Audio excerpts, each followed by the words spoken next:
ఎప్పుడు చేసే వడ గారెలాగా కాకుండా ఇలా ఒక్కసారి ట్రై చేయండి. చాలా టేస్టీగా ఉన్నాయి. బయట క్రిస్పీగా లోపల స్మూత్గా మెత్తగా ఉన్నాయి. ఆకుకూరలు అంటే చాలా మందికి ఇష్టం ఉండదు కదా. చిన్నపిల్లలైనా పెద్దోళ్ళైనా కానీ ఆకుకూరల్ని చాలా వరకు అవాయిడ్ చేస్తారు. సో అలాంటప్పుడు ఇలా ట్రై చేయండి. ఆకుకూరలు తింటే ఐరన్ పెరుగుతుంది, ఆరోగ్యంగా ఉంటారు, చాలా మంచిదని చెప్తారు కదా. చాలా మంది తినరు. సో ఇలా ట్రై చేయండి తప్పకుండా. స్నాక్ లాగా ప్రతి ఒక్కళ్ళు చిన్న పిల్లలతో సహా తింటారు. ఒక చిన్న గిన్నె తీసుకోండి. గిన్నెలో 1 కప్పు మినపప్పు వేసుకోండి. నా దగ్గర అయితే గ్లాస్ ఉంది కాబట్టి ఒక చిన్న గ్లాస్తో నేను తీసుకున్నా. మీలో ఎంతమంది ఉన్నారో అంతమంది ఎంత తినగలుగుతారో అంత క్వాలిటీలో తీసుకోండి. అలా ఒక చిన్న గ్లాస్తో మినపప్పు, మీరు మినపప్పు దేంతో అయితే తీసుకున్నారో దాంతోనే పచ్చిశనగపప్పు కూడా తీసుకోండి అదే క్వాంటిటీలో. మినపప్పు శనగపప్పు మునిగేంత వరకు వాటర్ వేసుకొని మూత పెట్టి ఓవర్ నైట్ నాననివ్వాలి. ఒకవేళ మీరు కనుక ఉదయం వేసుకున్నట్టయితే నైట్ మొత్తం నానపెట్టేసి ఉంచేసేయండి. లేదు 4 స్నాక్ లాగా వేసుకుంటున్నాం అనుకుంటే కనుక మార్నింగ్ నానపెట్టేసి 10 ఆ టైం అప్పుడు నానబెట్టేసి 4 ఆ టైం అప్పుడు మీరు ఇలా మిక్సీ పట్టేసుకొని అప్పుడప్పుడు చేసేసుకోవచ్చు.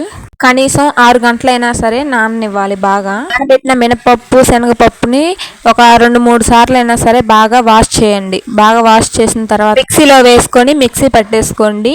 మీకు పలుకులుగా కావాలని అనుకుంటే కనుక కొంచెం మెత్తగా కాకుండా బరగ్గా వక్కలుగా మిక్సీ పట్టుకోండి. అలా వద్దు మెత్తగా కావాలనుకుంటే కనుక మెత్తగా పేస్ట్ లాగా చేసేసుకోండి. కానీ వాటర్ మాత్రం అస్సలు యాడ్ చేయకండి. ఎందుకంటే వాటర్ వేస్తే కనుక జోరుగా అయిపోతుంది. అసలు మీరు చేసేటప్పుడు సరిగ్గా రాను కూడా రావు. మిక్సీ పెట్టిన పిండిని ఒక గిన్నెలో వేసేసుకొని బాగా మెత్తగా ఎలా అయిందో చూసుకుని తర్వాత ఉల్లిపాయ పచ్చిమిర్చి కట్ చేసుకోండి. ఉల్లిపాయ పచ్చిమిర్చి కట్ చేసుకొని మీకు ఆకుకూరలో ఏదైతే ఇష్టమో పాలకూర, తోటకూర, మెంతికూర, చుక్కకూర ఇలా ఉంటాయి కదా, అవి ఏ కూర అయినా సరే మీరు యాడ్ చేసుకోవచ్చు. నా దగ్గర అయితే తోటకూర ఉంది కాబట్టి నేను తోటకూర వేసేసాను. తోటకూర, ఉల్లిపాయలు, పచ్చిమిర్చి వేసాను. సాల్ట్ వేసి మెత్తగా కలిపేసుకోండి. తోటకూర మొత్తం దగ్గరకు అయ్యేంతవరకు బాగా మెత్తగా కలిపేసుకుంటే మాత్రం తోటకూరలో ఉన్న వాటర్ మొత్తం దాంట్లోకి వస్తాయన్నమాట. సో మీకు ఇలా కలుపుకున్న తర్వాత ఒకవేళ కొంచెం జోరుగా అయినట్టు కనుక అనిపిస్తే కనుక కొంచెం బియ్యపిండి ఉంటుంది కదండి, బియ్యపిండి వేసుకోండి. అప్పుడు కన్సిస్టెన్సీ సరిపోతుంది. కావాలంటే మీరు కొంచెం కారం, పసుపు కూడా యాడ్ చేసుకోండి. కొంచెం స్పైసీ కావాలి అనుకుంటే కనుక. అక్కర్లేదు అనుకుంటే కనుక ఇంక ఇలా వేసేసుకోవచ్చు. గార కానీ వడ కానీ ఇలా ఏదైనా చేసేటప్పుడు డీప్ ఫ్రై చేసేటప్పుడు వాటిల్లో వంట సోడా మాత్రం అస్సలు యాడ్ చేయకండి. వంట సోడా వేయడం వల్ల నూనె పీల్చుకునేది. అప్పుడు అసలుకి టేస్ట్ అనిపించదు. ఆయిల్గా ఉంటుంది. అస్సలకి తినబుద్ధి కాదు. పిండి బాగా కలుపుకున్న తర్వాత డీప్ ఫ్రై చేసుకోవడానికి ఆయిల్ పొయ్యి మీద పెట్టేసుకోండి. అలాగే ఒక చిన్న గిన్నెలో వాటర్ తీసుకోండి. తర్వాత చేయి తడుపుకుంటూ ఉండాలి కదా. సో అలా వాటర్ తీసుకోండి ఒక గిన్నెలో. మీరు కలుపుకున్న పిండి కనుక బాగా గట్టిగా వచ్చినట్లయితే కనుక మీరు ఒక చేతికి ఆయిల్ అప్లై చేసుకొని రెండో చేతితో బాగా ముద్దలా గట్టిగా ఒత్తి నూనెలో డీప్ ఫ్రై చేసుకోవచ్చు. అలా కాదు నార్మల్గా ఉందంటే కనుక మీరు ఒక గిన్నెలో వాటర్ పెట్టుకొని అది చేతితో అద్దుకొని చేతితోనే మీరు వడలాగా ఇట్లా వేసేసుకోవచ్చు. వీడియోలో చూడండి, మీకు క్లారిటీగా అర్థం అవుతుంది. సో మీరు రెగ్యులర్గా వేసే వడ గార ఎట్లా వేస్తారో అలాగే వేసేసుకోండి.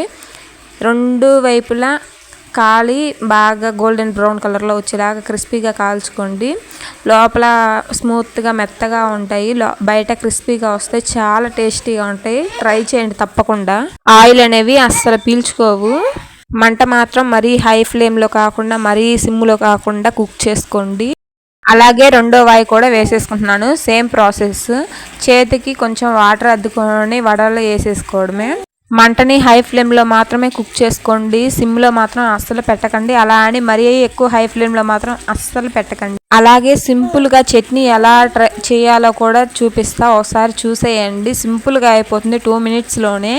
ఈ ఉన్న ఆయిల్లోనే ఎమ్మట్లోనే నేను చేశాను. ఇప్పుడు మనం డీప్ ఫ్రై చేసిన ఆయిల్ ఉంది కదండి, ఇవన్నీ అయిపోయిన తర్వాత నేను స్టవ్ ఆఫ్ చేస్తాను. స్టవ్ ఆఫ్ చేసిన తర్వాత పచ్చిమిర్చీలు అనేది నేను 3 తీసుకున్నా. వాటి కాడలు తీసేసి పినిస్తో కొంచెం చీల్చి నూనెలో వేసేసి అదే నూనెలో స్టవ్ ఏం ఆన్ చేయలేదు. ఇవి కూడా వేగిన తర్వాత ఇంకా తీసేసి ఒక టమాటా తీసుకున్నా. టమాటా అనేది 4 స్లైస్ లాగా కట్ చేసిన అటు ఇటు కట్ చేసిన తర్వాత తీసేసా. ఇప్పుడు మిక్సీ జార్లో మనం ఇందాకల్లా వేయించుకున్న పచ్చిమిర్చి, టమాటా కూడా మిక్సీలో వేసేసి కొంచెం రవ్వంతా చింతపండు వేసేసి కొంచెం సాల్ట్, వెల్లుల్లి రెబ్బలు, పుట్నాల పప్పు ఉంటాయి కదండి, పుట్నాల పప్పు కూడా వేసేసుకొని బాగా మిక్సీ పట్టేసుకోండి. కొంచెం బాగా మిక్సీ పట్టేసుకున్న తర్వాత కొంచెం వాటర్ వేసుకుంటే మిక్సీ పట్టేసుకుంటే ఇలా ఈ కన్సిస్టెన్సీలో వస్తుంది. మీరు ఒకసారి ఇలా ట్రై చేయండి మీకు నచ్చితే కనుక.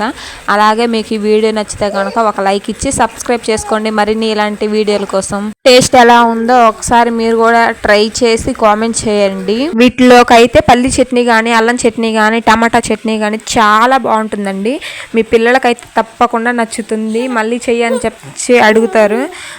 ఒకసారి ఇలా కనుక ట్రై చేయండి. లైక్ చేసి సబ్స్క్రైబ్ చేసుకోండి తప్పకుండా.